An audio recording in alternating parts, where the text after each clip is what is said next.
Há mais de 3.000 anos, no meio de um deserto sem fim, havia uma tenda diferente de tudo que já foi construída. Não era um abrigo contra o calor, nem um simples ponto de descanso. Era um lugar onde, segundo os relatos, o próprio Deus descia para falar com os homens. Suas paredes eram de tecido bordado a ouro, cada móvel revestido em ouro puro, e cada detalhe, cada haste, cada cortina tinha uma posição exata, como se fosse um código. Mesmo assim, essa estrutura era desmontada e remontada centenas de vezes, acompanhando 2 milhões de pessoas em uma travessia de 40 anos. E aqui está o detalhe que intriga arqueólogos até hoje. Não existe nada parecido em nenhuma outra civilização antiga. Por que um povo nômade teria construído algo tão complexo? E por que o Criador escolheria uma tenda e não um palácio de pedra para revelar a sua presença? Mas existem 3 segredos sobre o tabernáculo que quase ninguém conhece. O primeiro está nas cores das cortinas. O segundo, no tamanho dos objetos escondidos lá dentro. O terceiro explica por que algumas pessoas morriam apenas por entrar no lugar errado. O tabernáculo não era apenas uma tenda religiosa, era uma residência portátil, uma fortaleza espiritual e talvez o maior mistério arquitetônico da antiguidade. 45 metros de comprimento, 22 metros de largura, quase 3 metros de altura nas paredes. Essas eram as dimensões do átrio do tabernáculo. Para você ter ideia do tamanho, é maior que uma quadra de basquete oficial. Êxodo 27:18 é bem específico. O comprimento do átrio será de 100 côvados e a largura de 50 côvados. Um côvado equivale a 45 centímetros. Façam as contas. Mas aqui está o que impressiona. Tudo isso era cercado por cortinas. Não eram paredes de pedra ou madeira. Eram tecidos pendurados em 60 colunas de bronze. 60 colunas. Cada uma com 2,7 metros de altura, fincadas em bases de bronze que pesavam mais de 30 quilos cada. Êxodo 27:10 descreve: suas 20 colunas e as suas 20 bases serão de bronze, os colchetes das colunas e as suas faixas serão de prata. Prata nos detalhes, bronze na estrutura, e as cortinas eram de linho fino torcido, a fibra mais cara da época. Agora imaginem a cena. Você está caminhando pelo deserto e de repente vê essa estrutura gigante se erguendo na sua frente. Paredes brancas de linho brilhando ao sol, colunas de bronze polido refletindo luz. Mas tinha uma entrada só. Uma porta de 9 metros de largura no lado leste.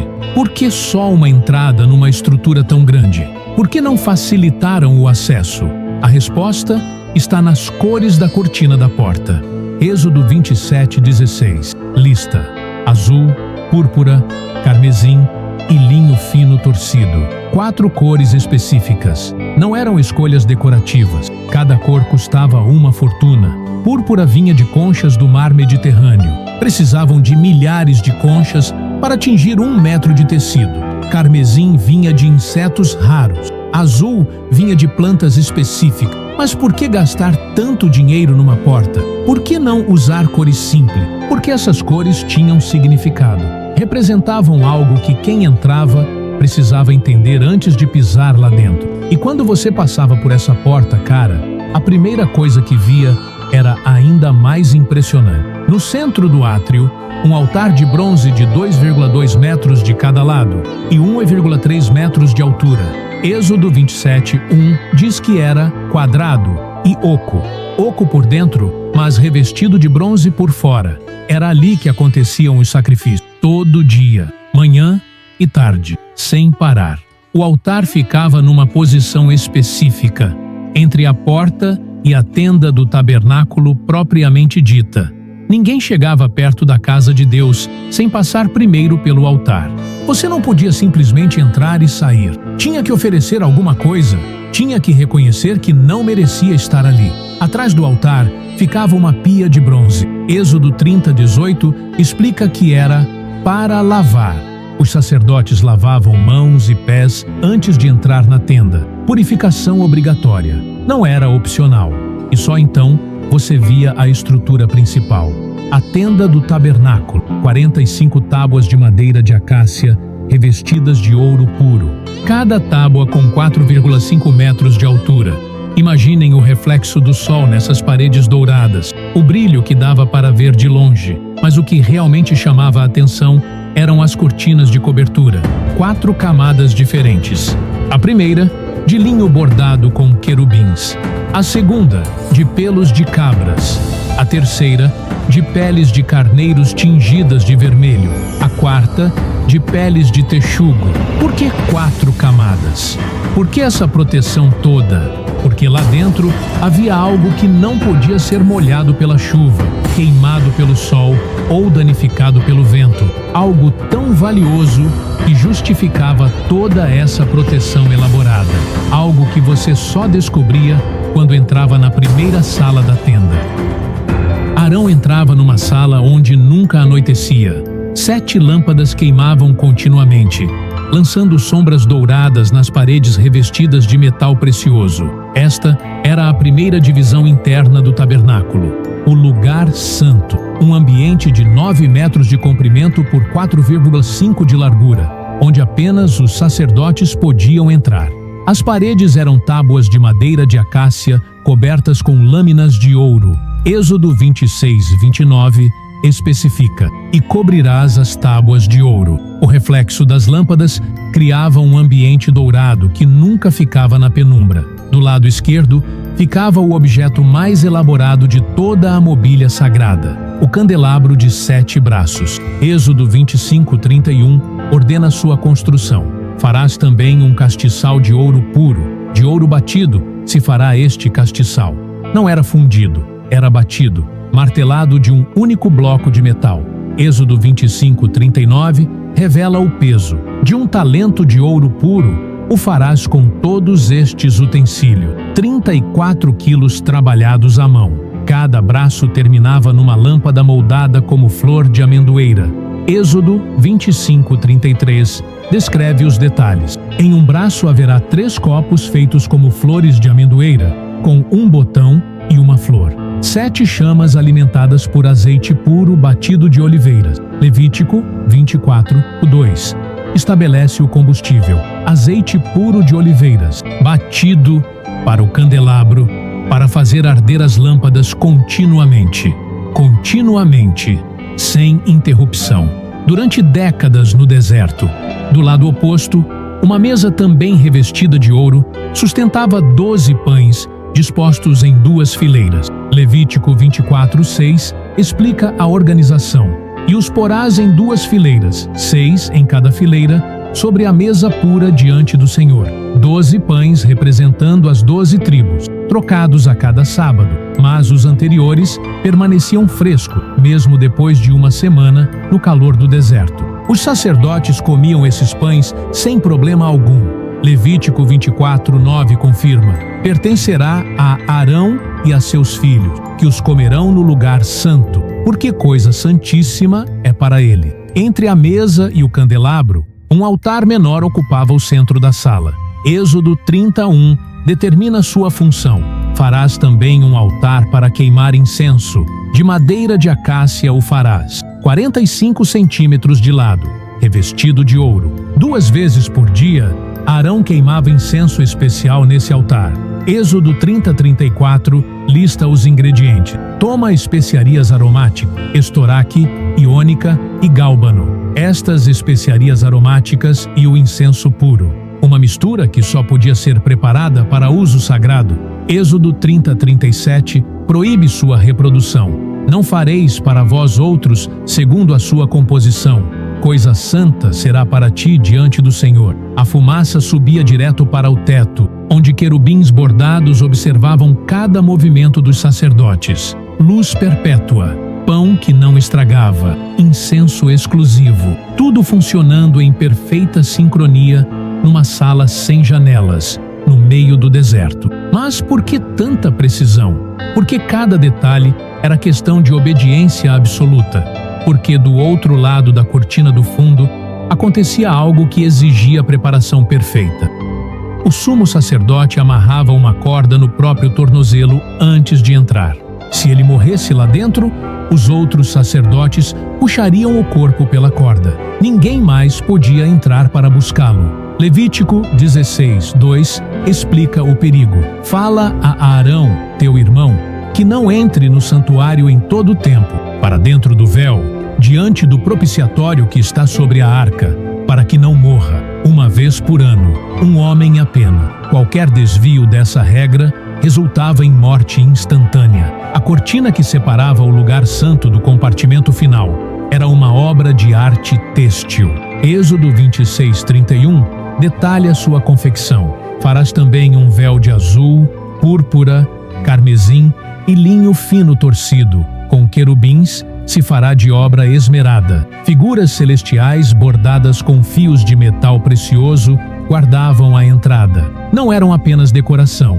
Representavam seres reais que protegiam o acesso ao trono terrestre de Deus. Atrás dessa barreira ficava o Santo dos Santos, um cubo perfeito de 4,5 metros de aresta. Êxodo 26:33 estabelece sua função. Pendurarás o véu debaixo dos colchetes e levarás a arca do testemunho para dentro do véu. No centro desse cubo dourado repousava o objeto mais valioso e perigoso já construído, a Arca da Aliança, uma caixa de madeira de acácia medindo 1,12 metros de comprimento por 67 centímetros de largura e altura. Êxodo 25:11 especifica o revestimento. De ouro puro a cobrirás, por dentro e por fora a cobrirás. Metal precioso por dentro e por fora, sanduichando a madeira no meio. A tampa era uma peça separada chamada propiciatório. Êxodo 25:17 ordena: farás também um propiciatório de ouro puro. De 2 côvados e meio será o seu comprimento, e de 1 côvado e meio a sua largura. Ouro maciço, cobrindo totalmente a abertura da arca. Nas extremidades dessa tampa, 2 esculturas idênticas se enfrentavam. Êxodo 25:18 descreve: farás 2 querubins de ouro batido os farás nas 2 extremidades do propiciatório. Criaturas celestiais marteladas no metal, com asas estendidas que se tocavam no centro. Êxodo 25:20 posiciona as figuras. Os querubins estenderão as suas asas por cima, cobrindo com as suas asas o propiciatório. Os seus rostos estarão defronte um do outro, e no espaço entre essas asas acontecia o encontro mais extraordinário da história humana. Êxodo 25:22 revela: e ali virei a ti, e falarei contigo de cima do propiciatório, do meio dos 2 querubins que estão sobre a arca do testemunho. Deus conversava com Moisés a partir daquele ponto específico. Sua voz emergia literalmente do espaço entre os querubins de metal. Dentro da arca, 3 objetos guardavam a memória dos milagres no deserto: as tábuas de pedra escritas pelo dedo divino no Sinai, a vara de amendoeira de Arão, que floresceu numa noite, um vaso dourado contendo maná preservado. Hebreus 9:4 confirma o conteúdo, em que estava um vaso de ouro que continha o maná, e a vara de Arão, que tinha florescido, e as tábuas da aliança. 3 impossibilidades físicas numa caixa de madeira revestida de metal. A presença divina concentrada naquele cubo dourado era tão intensa que matava qualquer pessoa não autorizada. O sumo sacerdote só sobrevivia porque seguia um protocolo específico estabelecido em Levítico 16. Sangue de novilho aspergido sobre a tampa, incenso queimado até formar uma nuvem protetora, vestes específicas que não podiam ter defeito algum. Um erro na sequência ou um detalhe esquecido transformava o encontro com o sagrado em execução instantânea. Mas por que tamanha letalidade? O que tornava esse compartimento tão diferente de todo o resto? A resposta estava na rotina diária que acontecia do lado de fora daquelas cortinas. 4 da manhã no acampamento. Enquanto 2 milhões de pessoas ainda dormiam, Arão já estava de pé. Lavava as mãos e os pés na pia de bronze. Vestia as roupas sagradas. Começava uma rotina que se repetiria todos os dias pelos próximos 4 décadas. Sem feriados, sem folgas, sem exceções. A primeira tarefa era limpar as cinzas do altar de bronze no átrio. Levítico 6:10 estabelece: o sacerdote vestirá a sua túnica de linho, e vestirá as calças de linho sobre a sua carne, e levantará a cinza, quando o fogo houver consumido o holocausto sobre o altar. Cinzas dos sacrifícios da tarde anterior, restos de animais que queimaram a noite toda. Arão recolhia tudo com as próprias mãos, usando utensílios de bronze. Em seguida, acendia fogo novo. Levítico 6:12 ordena: o fogo que está sobre o altar arderá nele, não se apagará, mas o sacerdote acenderá lenha nele cada manhã. Fogo contínuo nunca podia se apagar completamente. Mesmo durante as mudanças de acampamento, transportavam brasas vivas para manter a chama. Às 6 da manhã, começavam os sacrifícios regulares. Números 28.3 especifica: esta é a oferta queimada que oferecereis ao Senhor: 2 cordeiros de 1 ano, sem defeito, cada dia, em contínuo holocausto. 2 cordeiros por dia, um pela manhã, outro à tarde. Multiplicado por 365 dias, eram 730 animais por ano só nos sacrifícios obrigatórios. Mas esses eram apenas os rituais básicos. Durante os festivais, o número de animais sacrificados explodia. Números 29:13 lista a oferta do primeiro dia da festa dos tabernáculos. Oferecereis em holocausto, em oferta queimada de cheiro suave ao Senhor, 13 novilhos, 2 carneiros, 14 cordeiros de 1 ano, 29 animais num único dia. Enquanto isso acontecia no átrio, dentro da tenda sagrada, Arão cumpria outra sequência de obrigações. Acendia as lâmpadas do candelabro que haviam se apagado durante a noite. Êxodo 37 determina: e Arão queimará sobre ele o incenso aromático. Cada manhã, quando limpar as lâmpadas, o queimará. Limpeza das lâmpadas, reabastecimento com azeite puro, acendimento das que se apagaram. Depois, incenso queimado no altar dourado. Aos sábados, trocava os 12 pães da mesa. Levítico 24:8 regulamenta: em cada dia de sábado, isto se porá perante o Senhor continuamente, pelos filhos de Israel, por aliança perpétua. Pães velhos retirados, pães frescos colocados em 2 fileiras de 6, incenso puro espalhado sobre cada fileira. À tarde, repetia parte da rotina matinal. Segundo cordeiro sacrificado, lâmpadas verificadas novamente, mais incenso queimado. Números 28.4 confirma a regularidade: 1 cordeiro oferecerás pela manhã, e o outro cordeiro oferecerás à tarde, 2 vezes por dia, todos os dias, durante décadas. Mas nem tudo era previsível. Levítico lista 5 tipos diferentes de ofertas que podiam acontecer a qualquer momento: holocausto, oferta de manjares, oferta pacífica, oferta pelo pecado e oferta pela culpa. Cada tipo exigia procedimentos específicos, animais diferentes, rituais diferentes, destinos diferentes para a carne e o sangue. Levítico 7:37 resume: esta é a lei do holocausto, da oferta de manjares, e da oferta pelo pecado, e da oferta pela culpa, e da oferta das consagrações, e da oferta pacífica. 5 manuais diferentes que Arão precisava dominar perfeitamente. Imagine a logística: centenas de animais por mês, toneladas de lenha para manter o fogo, barris de azeite para as lâmpadas, quilos de incenso aromático, sacos de farinha para os pães, tudo isso transportado pelo deserto em carroças puxadas por bois. Pela primeira vez em 500 anos, a Arca da Aliança e o Tabernáculo estavam em cidades diferentes. A Caixa Dourada ficou em Jerusalém. A Tenda Sagrada permaneceu em Gibeão, a 13 quilômetros de distância. O sistema portátil, que funcionara perfeitamente no deserto, havia se fragmentado. Tudo começou quando Davi conquistou Jerusalém e decidiu trazer a arca para sua nova capital. Segundo Samuel 6:12, registra o momento. Então foi Davi e trouxe a arca de Deus da casa de Obed-Edom à cidade de Davi, com alegria. Mas Davi não trouxe o tabernáculo junto. 1 Crônicas 21:29 explica onde ele ficou. e o tabernáculo do Senhor, que Moisés fizera no deserto, e o altar do holocausto estavam naquele tempo no alto de Gibeão. Uma decisão estranha. Por que separar a arca do resto da mobília sagrada? A resposta está no que Davi realmente queria fazer. Ele não pretendia manter o sistema móvel para sempre. Segundo Samuel 7:2 revela sua intenção.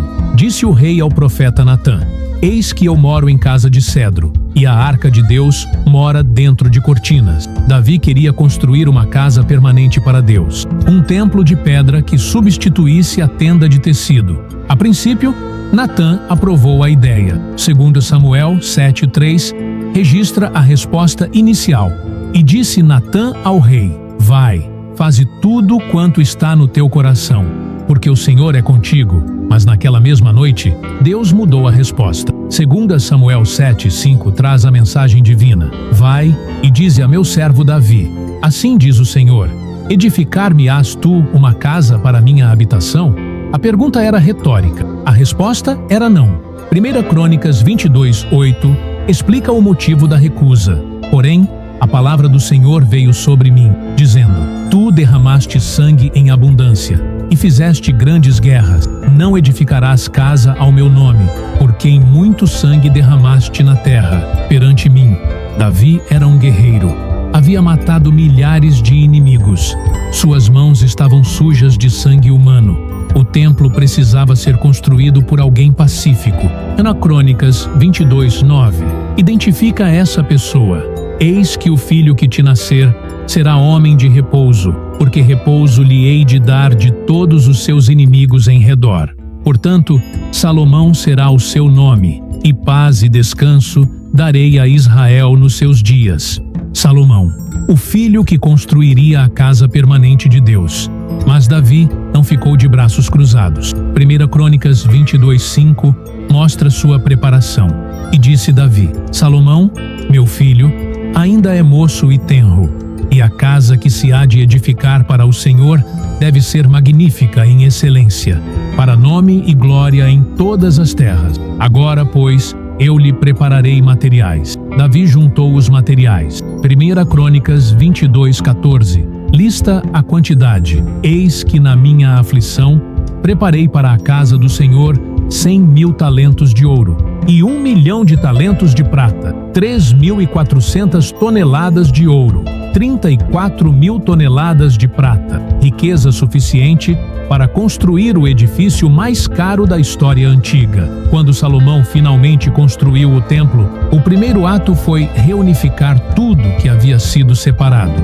1 Reis 8:4 descreve: E trouxeram a arca do Senhor e a tenda da congregação e todos os utensílios sagrados que havia na tenda. A arca voltou para o mesmo ambiente que os outros objetos sagrados: candelabro, mesa dos pães, altar de incenso, tudo reunido novamente numa única construção.